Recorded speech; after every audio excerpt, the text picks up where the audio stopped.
কিষাণ ফিন একাডেমিলৈ আৰু এটা ভিডিঅ'লৈকে স্বাগতম। আজি আমি ডিছকাছ কৰিম তিনিটা টপিকৰ ওপৰত। এটা হৈছে ফাৰ্ষ্ট ষ্ট্ৰেটেজি, 2 নম্বৰটো হ'ল আপোনাৰ হিৰ' জিৰ' ট্ৰেড আৰু 3 নম্বৰটো হ'ল আপোনাৰ গেমলিং। প্ৰথম কথা আপোনাৰ ষ্ট্ৰেটেজি। শ্বেয়াৰ মাৰ্কেটত চাব গ'লে এনেকুৱা কোনো ষ্ট্ৰেটেজি নাই। ষ্ট্ৰেটেজি যিটো নামটো ইউজ কৰা হৈছে এইটো ইউজ কৰিছে জেনেৰেলি ফিনফ্লুৱেঞ্চাৰ।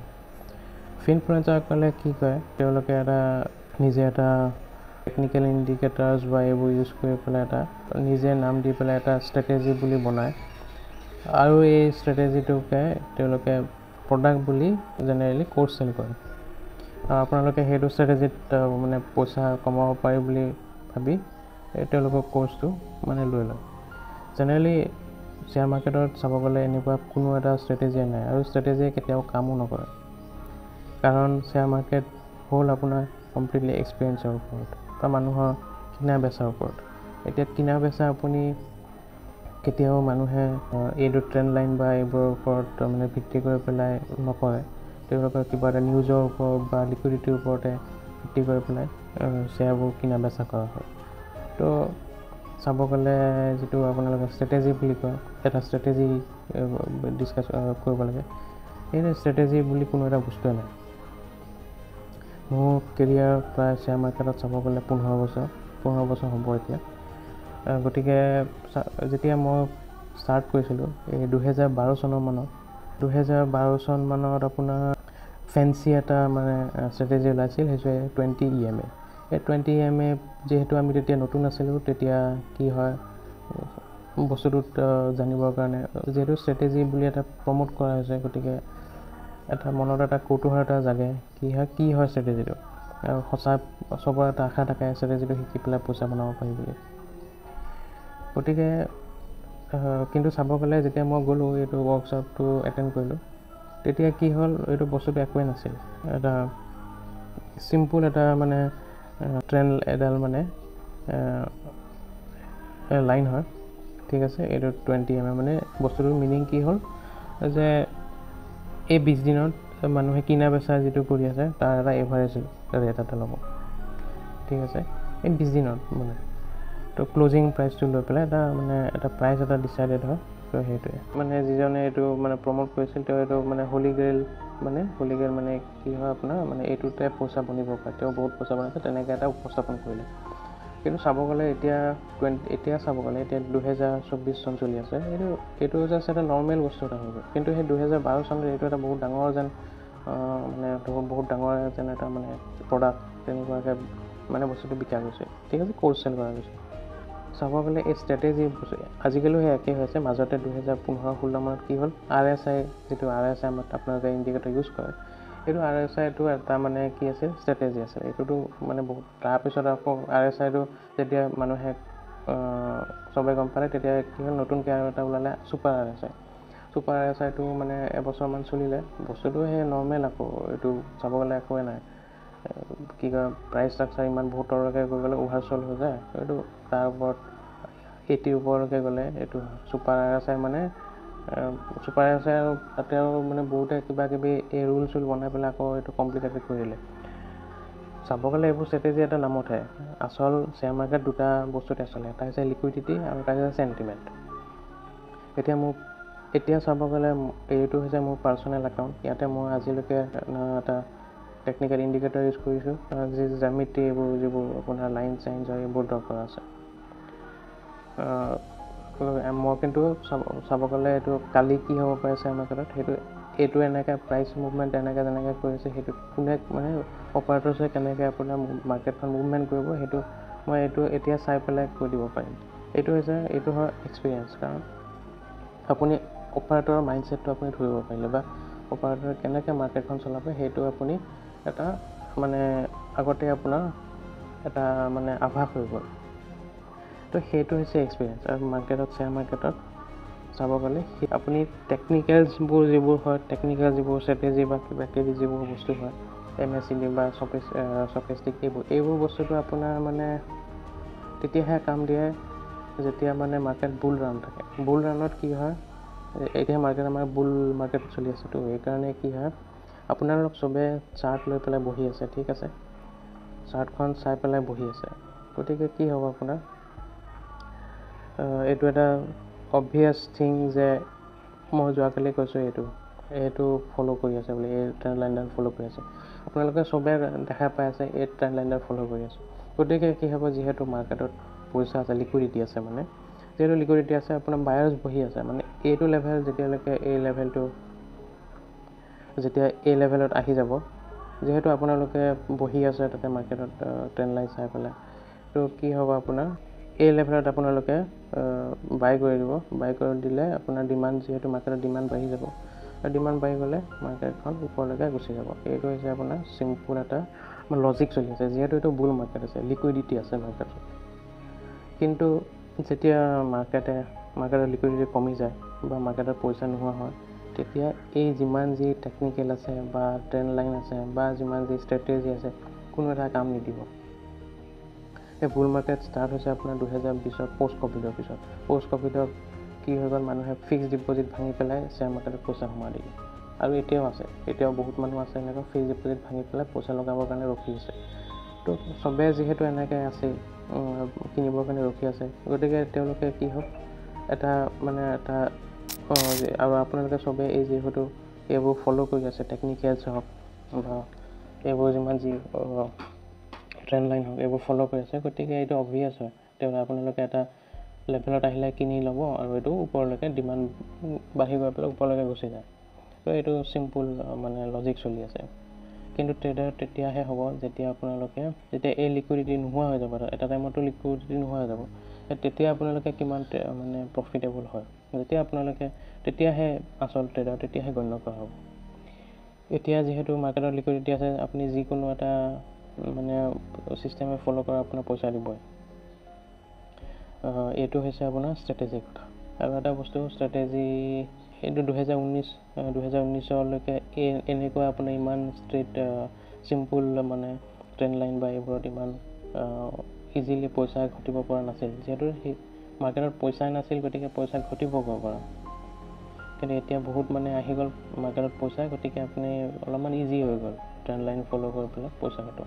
কিন্তু এনেকুৱাতো হৈ নাথাকে, এটা টাইম আহিব য'ত লিকুইডিটি নোহোৱা হৈ যাব, আকৌ মানুহে ফিক্সড ডিপ'জিটত পইচা সোমোৱা ষ্টাৰ্ট কৰিব, তেতিয়া কি হ'ব, আকৌ এই ট্ৰেণ্ড লাইন বা এইবোৰ ষ্ট্ৰেটেজি আকৌ আপোনাৰ ফেইলৰ হোৱা ষ্টাৰ্ট হ'ব।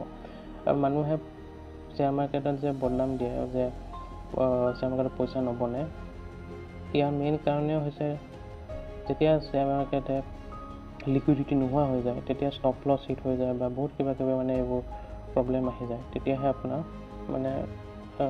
আপোনাৰ লছ হোৱা ষ্টাৰ্ট হয়। তো এইটো হৈছে একেবাৰে চিম্পুল টান কথা এটা, একদম চিম্পুল এটা বিশ্লেষণ কৰি দিছোঁ।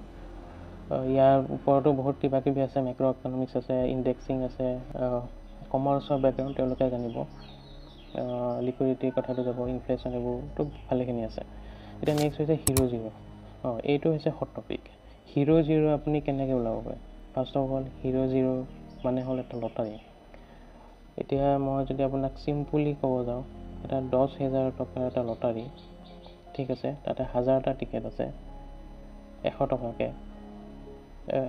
তেনেহ'লে এই লটাৰীটো জিকিবৰ কাৰণে আপোনাৰ এটাই মন্ত্ৰ, এই গোটেই 1000টা টিকেট আপুনি যদি কিনি লয়, তেনেহ'লে এইটোত জিকি গ'ল আপুনি, অপ্টিকেলি এইটো জিকি গ'ল এইটো। কিন্তু কি আপুনি 1000টা টিকেট কিনিব? নিকিনে। কিন্তু ইয়াৰ প্ৰবেবিলিটি বহুত হাই, হয় নহয়? ঠিক আছে। এতিয়া নেক্সটটো হ'ল, যোনে 500টা টিকেট কিনে, তেতিয়া তেওঁৰ উইনিং চান্সটো হ'ল 50%। আৰু যোনে 100টা কিনে, তাৰ উইনিং পাৰ্চেণ্টেজ হৈছে 10%। ঠিক আছে। গতিকে এইটো হ'ল লটাৰী কেলকুলেশ্যন।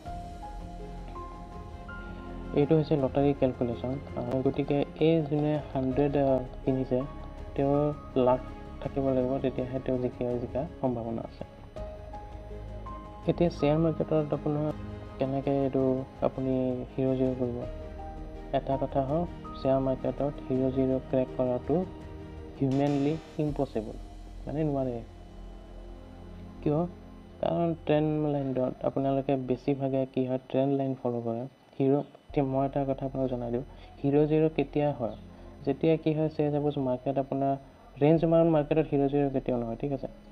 তেতিয়া কি হয়, মাৰ্কেট চেজআপত এদিন বিয়াৰিছ হৈ আছিল, ঠিক আছে, মানে ট্ৰেণ্ড লাইনে দেখাইছে বিয়াৰিছ, ঠিক আছে, বিয়াৰিছ দেখা আছে। হঠাতে কি হ'ল, কোনো লেভেল চেভেল নাই, লেভেল মানে তলত পৰি আছে, আপুনিও দেখা পাইছে যে এইটো মাৰ্কেট তলতে পৰিব।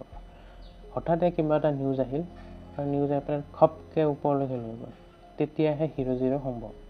কিন্তু যিহেতু আপোনালোকে ট্ৰেণ্ড লাইন আপুনি ফ'ল' কৰি থাকে, বা এটা ডাঙৰ এটা যদি ব্ৰেকডাউন যদি দি দিয়ে, আৰু যদি এক্সপেক্টেশ্যন এইটোৱে ৰাখে যে মাৰ্কেট তলত পৰিব, তেতিয়া আপোনাৰ সেইটো হিৰ' জিৰ' হোৱাৰ সম্ভাৱনা নহয়, কাৰণ চবে পজিশ্যনে বনাই তললৈকে যাব বুলি ভাবি পেলাই, ঠিক আছে। ট্ৰেণ্ড লাইন যিহেতু এনেকৈ আপোনাৰ ব্ৰেকডাউন হৈ গৈ আছে, তেতিয়া চবে পজিশ্যনে বনাব আপোনাৰ মানে সেইফালে, সেইটো মানে আপোনাৰ তলত যাবৰ কাৰণে এইটো পজিশ্যন বনাব। কিন্তু হঠাতে এইটো মুভ এই কাৰণেই আহে, কি হয়, কাৰণ কিবা এটা নিউজ আহিল, সেই নিউজটোতো আপুনি নাজানিব, অপাৰেটৰহে জানিব, এইটো অপাৰেটৰে নিউজটো স্প্ৰেড কৰি দিয়ে, ঠিক আছে। আৰু যিহেতু আপুনি নিউজটো আহিব, তেতিয়া কি হ'ব, যিমানে পজিশ্যন বনাইছিল খপকৈ এইটো অপজিট পজিশ্যন বনাই দিব লাগিব। কিন্তু এইটো যেতিয়া মাৰ্কেট তলত পৰি আছিল, তেতিয়ালৈকে সেই কলৰ দামটো 1 টকা, 2 টকা, 1 টকালৈকে অট'মেটিকলি আহি যাব, কাৰণ এইটো শ্বৰ্ট কৰি পেলাই মানে কলৰ দামটো ইমানে তললৈকে লৈ আহিব যে আপুনিও ভাবি ল'ব যে এতিয়াতো মাৰ্কেটটো তলতে যাব, আৰু ক'ত ওপৰতে কেনেকৈ আহিব, সেইকাৰণে আপুনি পুটতে কিনি ল'ব। কিন্তু এনেকুৱা এটা নিউজ আহি যাব লগে লগে সেইটো ক্ৰেক কৰা হিউমেনলি ইম্পচিবল, কাৰণ আপোনাৰ চেণ্টিমেণ্টটো এনেকৈ বনাই দিব যে মাৰ্কেট তললৈকে যাব।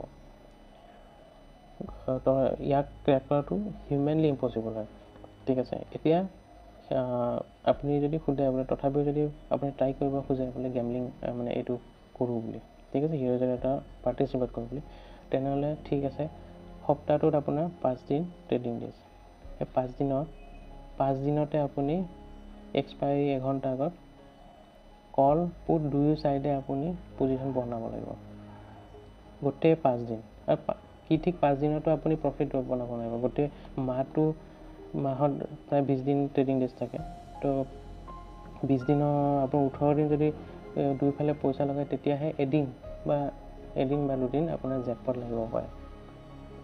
কিন্তু চাব গ'লে সেই আপুনি এমাহ এনেকৈ আপুনি এই দুইফালে পজিশ্যন বনোৱাৰ কাৰণে আপোনাৰ কেপিটেল থাকিব নাই, কিমান, ঠিক আছে, আপুনি কেপিটেল লগালে, কেপিটেল লগাই পেলাই এৰাউণ্ড 60-70,000 আপুনি ইনভেষ্টটো কৰি দিলে গোটেই মাহটোত, তাৰ ৰিটাৰ্ণ এদিন যদি জেকপটো লাগে, তেতিয়া আপুনি হিচাপত 80-90,000 বনালে, গতিকে আল্টিমেট ৰিটাৰ্ণ 10 বা 20%হে হয় চাব গ'লে মান্থলি। আৰু সেইটো আপুনি কোনো গেৰেণ্টি নাই যে কেতিয়াবা এনেকুৱা হয় গোটেই মাহটোতে নাহিল, নেক্সট মাহত আহি যাব পাৰে, তো তেনেকুৱা। এইটো কোনোৱে মানে এইটোতো হিউমেনলি ইম্পচিবল। আপুনি যদি সদায় কৰি আছে, তেনেহ'লে এইটো মানে যদি লাকৰ ওপৰত কথা, ইয়াৰ ওপৰত বেছি ডিছকাশ্যন কৰি পেলাই লাভো নাই, কাৰণ এইটো ইম্পচিবল বস্তু। ইয়াৰ কোনো আপোনাৰ মানে বস্তুটো কি হয়, এইটো লটাৰী হয়, গতিকে লটাৰীৰ ওপৰত আপুনি কি ডিছকাশ্যন কৰিব, ঠিক আছে। আৰু থাৰ্ড পইণ্টটো হৈছে